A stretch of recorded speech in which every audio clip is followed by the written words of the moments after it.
Welcome back to Real Talk with Myron, where we got real stories with real people. And today we have one of our special guests, Latrai Savage, singer, songwriter, vocal coach, and actress. How you doing, Latrai? I am doing wonderful and so glad to be here. Thank you for having me. Yes, ma'am. I wanted to get you on the show, let you know, hey, gonna show you some support here. We're gonna big you up. We're gonna know a little bit about you, and we're gonna let the people know about Latrai Savage today. Boy, that's big. That's big. Okay, That's well, we're big. gonna start off right here. Okay. You've been in the music industry for over 20 years, Yes. correct? Yes. So, what was the moment that brought you to music? Your first moment that brought you to music? Say, this is what I'm gonna do. Well, actually, it's always been a part of my life. My mother and father were both musicians, so music has literally always been around. I did my first recording when I was 3 years old at Stack Studios in Memphis, Tennessee, with my father. Well, I was with my father. I was on his hip while he was recording. So literally, I've been doing this all my life. I've always known that this is what I've wanted to do. You've always known since Always since you were on his hip, huh? on his hip. Yeah, that was it. Was just that was life. That was every day Okay. Well, for well, me. well tell little people just a little bit about you. Where you from? I'm from Memphis, Tennessee. Yes, Okay. I'm a good old country girl. I'm one of these people that never meets a stranger. I'm always running my mouth. People tell me I run my mouth way too much. Oh yeah. No, I don't think Yes. so. I mean, people want to know a little bit about you. We see you sing on stage, but we want to know the person behind the voice. Okay, that's good. That's good to know because a lot of times I feel like I'm an open book, but maybe I'm not. Well, some people think they're open book to what you see, but we want to know what we don't see. Oh, that's the scary part. Yeah, we want to know what we don't see. So you spent a lot of time touring, Yes. a lot of time on the road. Yes. What can you say is your best or worst moment being on the road for so long? My best moment would probably be when I was in China Okay. and the people didn't speak a lick of English, but they knew all the lyrics to all the songs that I was singing. And they were singing along, and it just I realized how important and how powerful music is, and how it just transcends anything. Music is universal. Or to watch a baby, that can't even walk yet, just bounce to a beat. I mean, that's power. That's things that we don't even think about. It's just a natural instinct to gravitate to music, especially good music. Right. So I think that was the happiest, one of the best experiences I've ever had is watching people who don't speak the same language be able to communicate through music. Right. And also I would say the ultimate. Wait, I lied to you. My favorite moment on stage was in Tampa at the Straz Theater, Okay. and I got to bring all of my grandbabies on the stage with me. What? And yeah, to have them There there with you and with me experience on my the stage. love that the crowd gives. Yes, that was the best. Okay. What was one of the worst moments? Like when you was like, I don't know if I'm still gonna do this. I got word that my grandmother passed away, and I had two sold out shows, a matinee and an evening show. And I still had to do those shows just receiving the information about my grandmother. Wow. That was hard. I That was bet. extremely hard. Wow. What do you think brought you through that? Knowing that she loved to hear me sing and knowing that that would make her proud to know that Yeah. I'm doing something that I love to do and something that she loved to see me do. So on that note, when you're singing now, do you think about your grandmother while you're on stage? Do you? Oh, yeah, I think about it all the time. And my father. My father passed away when I was 8. So, Okay. yeah, Sorry to hear that. I hear him all the time. I mean, I remember him like I saw him yesterday, truly. I mean, he's Right. still a piece of everything I do. Okay. So you're on the road a lot. You sing a lot. You do different acts. I What do. what acts are you known for that you do regularly? There's Whitney Houston, Tina Turner, Donna Summer, Diana Ross, uh, Aretha Franklin, Gladys Knight, and Beyonce. So That's a large. Between them, they keep me busy. I'm That's a always going large somewhere to do range somewhere, of do of, of somebody. of voices. I mean, so your voice has that range from Beyonce to Gladys Knight to Dionne Ward to. I even heard you sing a Coco Jones song. Yes, yeah, yeah. Wow, that's amazing. Yeah. That's When I'm talent. with the band, you ain't no telling what you're gonna get. I'm doing everything. I'm doing anything from Rascals Flat to Nicki Minaj. You just don't ever know what's happening. So, how do you feel being blessed with such talents? Like, how do you feel? Like, does that make you feel like I need to make sure I put my talents out there so people can see them? Or does that make you like I need to sharpen my like what does that make you feel? Because you blessed with a talent, with a voice. I like to think I'm blessed. I feel like the blessing is knowing that I can impact others with something that God gave me. I feel like that's the blessing. I remember one time. I mean, everything isn't for everybody, so I know everybody isn't gonna like me. But Right. whatever it is I got, Right. it's able to affect Right. people. And I remember one time I was working in this place in Brandon, Florida. It was a place I played maybe I was in a rotation for like every 6 weeks, every 8 weeks, something like that. Me and my band. Wasn't a big place, but it was a cool spot. And this gentleman that I'd seen frequently was in the club this night, and he gave me this Daytona, the racing jacket with the leather. It was the real thing, and it was Right. in this plastic, vacuum seal thing. So he worked with the Daytona Grand Prix The race. NASCAR. Yeah, NASCAR. that thing. Yeah. So he brings me this jacket, and I'm like, "Oh, I can't accept this." And he's like, "No, I want you to have it. Please take it. It's for you. I brought it here for you. I knew that you were going to be here tonight. I brought it for you." So I was like, "Okay, thank you." And I take it, and then somebody canceled, and then I was back there the next week. And so I put on Facebook and everything. Hey, everybody, I'm going to be back at see you there. And did my little promo thing. And he came back that when I was there. And I was like, oh, good to see you again. I ended up giving the jacket to my son. But anyway, I was like, so good to see you. And thank you for the jacket again. And he goes, he says, no, I want to thank you. And I said, then I'm looking at him like, thank me for what? And he says, I was going to commit suicide. I was going to go ahead and end this. And I gave you that jacket because I wanted you to have it. He says, but this week, I was making my rounds this week and I was going to end it. But I saw on the calendar that you were going to be here. So I wanted to see you one last time. And it just did something in my spirit to know that my music affected this man enough that he said, oh, I can see her one more time before I check out of here. Right. And we stopped and we prayed. I don't even know how long, but me and the man prayed. And I was like, that you got work to do here. That's not for you to do. That's not for you to decide. And we talked, and a couple of days later, we worked on getting him some counseling and things. But just the fact that it was the music, Right. whatever it was I was bringing, was enough for him to say, oh, well, she going to be here tonight. Let me go. Right. I'm going to postpone that, which gave me the opportunity to share time, space, and prayer with him and change the trajectory of whatever he had going on. Wow. So you'd never know. That's amazing. Music is that powerful. That's amazing that you were able to touch a person's life to save it. Right. That's amazing. And I didn't know. When he gave me I was like, thank you, a NASCAR jacket.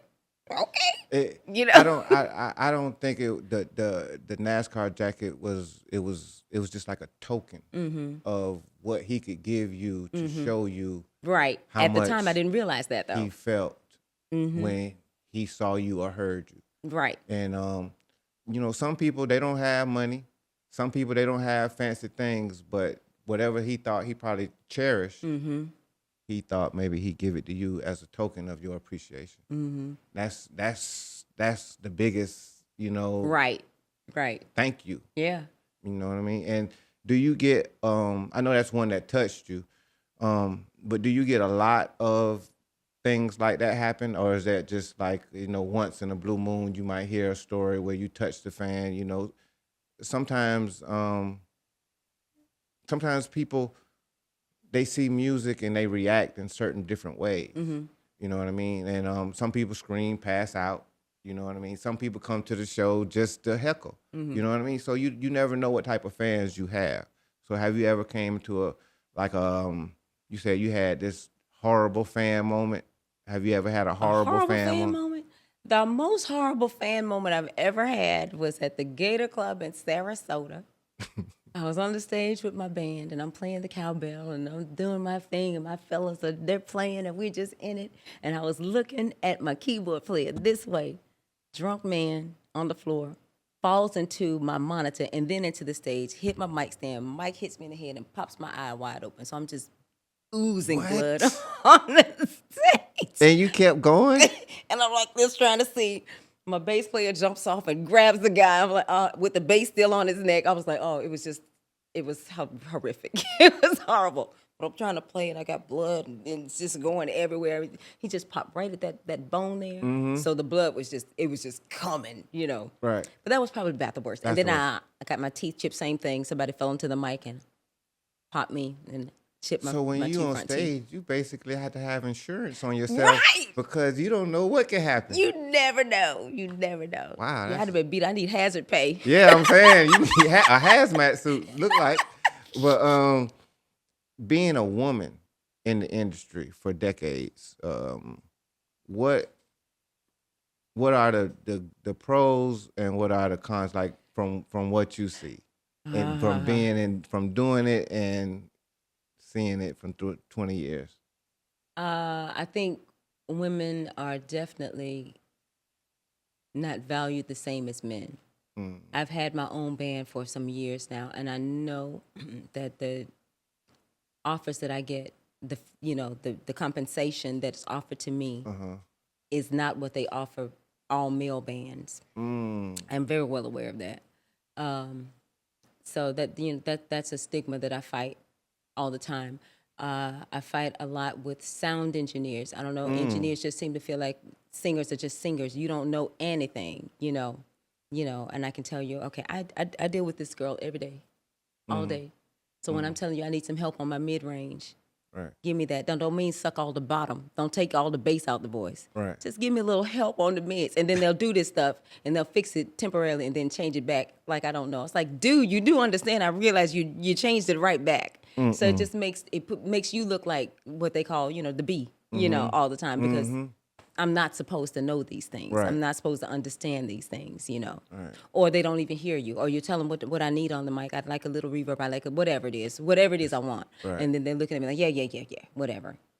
So Wow. I deal with that still right now today. But you seem like a big personality. Like you'll go out there and beat them up if they don't do the right thing. And that's what everybody says in my band.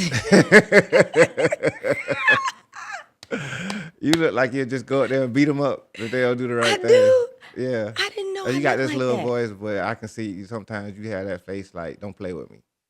Well, I think everybody has that. Yeah. Okay. And especially when it's something that you're passionate about. It's like your kids. You send your kids to the playground and you see somebody picking up a handful of sand and throwing it at your kid. Okay, that's only going to happen so many times before that face is going to change. Right. So Right. that's my baby. If you're not giving me the best product, for me to do what I need to do, then some things are bound to happen. All right. I want to ask you: was there a moment early in your career where you thought about maybe just this wasn't for me? Never. You never had a moment. Never. The only thoughts that I have is I'm not going to sell my soul. There are things I will not do, I won't do, and I have stuck to that. Drugs, the drinking, partying, the things that the people say come with this Right. industry. I won't do. Now I may have a strawberry daiquiri every now and two, but that's gone as far as that's going. I don't drink, I don't smoke, I don't do nobody's drugs. I will eat anything I want to eat, but outside of that, I'm good. That's what's up, because a lot of people fall victim to the norm. I refuse. I've been singing in the club since I was about 16. I remember I was singing with this band, and I watched this young lady come in the club. She came in along, attractive young lady. And I watched her come in. She went to the bar. Now I'm doing my own little thing. I'm happy. I'm singing. I'm in the club, And she's at the bar, and eventually through the night, she ended up talking to these two gentlemen, and they were with her all night. And at the end of the night, I remember them, one on each side of her, dragging her out of the club, and her feet were barely touching the ground like this. And I remember thinking, this woman has nobody. I don't know if she knew these people when she walked in. Nobody has said anything. And I remember thinking, nobody knows what's going to happen to this woman when she leaves out of this club, and who's to say she even makes it, and nobody knows. I don't know her name. I don't, and I remember that was the declaration right then. I will never allow myself to be out of control where I don't know what's going on. And it has never even been a desire. That's good. You say you from Memphis, Tennessee? Yes.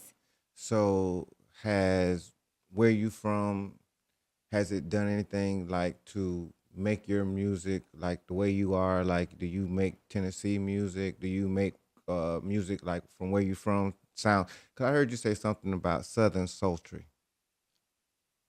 You Do did? you When? Southern Sultry? I said something about that? Yeah, to me, do you sing any of that? I don't know. I sing Uh-oh. whatever comes to my mind. I don't know Okay. how to classify it. Okay. You don't classify what you sing?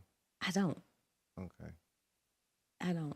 I guess I leave that for other people to do. Okay. Well, I mean, Beyonce, Tina Turner, all that. I think it's like a little bit of rock and roll, a little bit of hip Right. hop, a little bit Now my of music is a little different from the artist that I portray. okay, your music. Yeah, my music is, Okay. I would say, oh gosh, but I got some of everything. I got some stuff that kind of sounds rockish. I got some stuff that sounds kind of country. So you're working on a project? Yes. Okay. Yes, indeed. What's the name of the new project that you're working on? I don't know what the name is going to be. Okay. I'm just working on single by single by single. I'm getting ready to release a single called Sugar. Mm-hmm. I'm so excited. Okay. You look Hopefully within the excited. next 2 weeks it'll be ready. Okay, Yeah. okay, that's what's up. Well, we hope to hear a lot more from you, Miss Savage. Is there anything that you want to tell the people that we don't know about you? I do have a question. I want to ask. So I'm gonna name 5 singers, and one word I want you to describe them. Okay.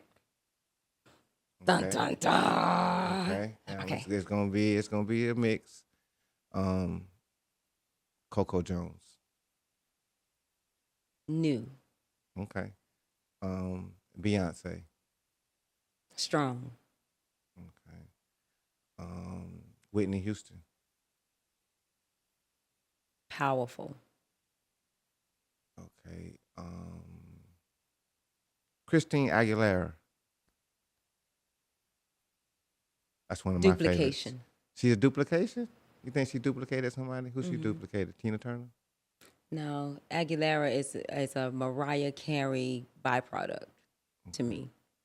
I Okay. hope I didn't hurt nobody's feelings. I'm sorry. I probably should have said that. Oh But no, it's just your truth. It's real talk with Yeah. Myron. That's that's your truth. Yeah. I got one more. I'm gonna say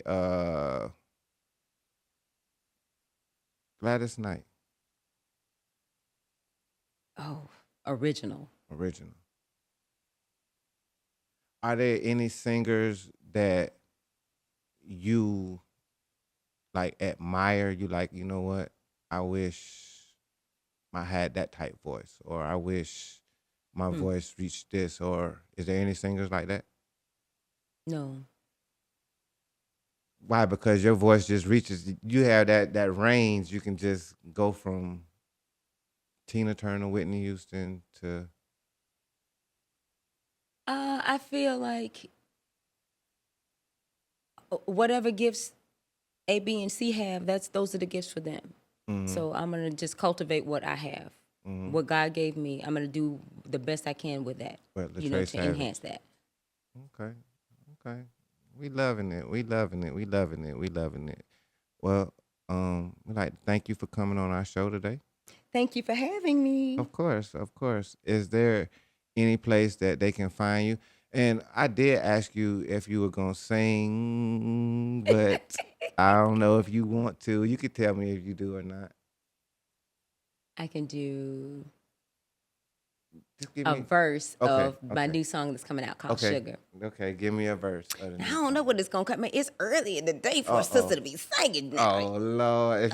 If you can't do it, Me, me, me, me, me, me, I'm gonna have to send my real talk with my followers to your page if you Yeah, we could definitely do that because and that's another thing I need to do. I got to work on building a following for my independent product because I feel like because I feel like my following now is more for my tribute artist following, and that's great. It's wonderful. I love them. I love you guys, but I think my audience is going to be different for my original product.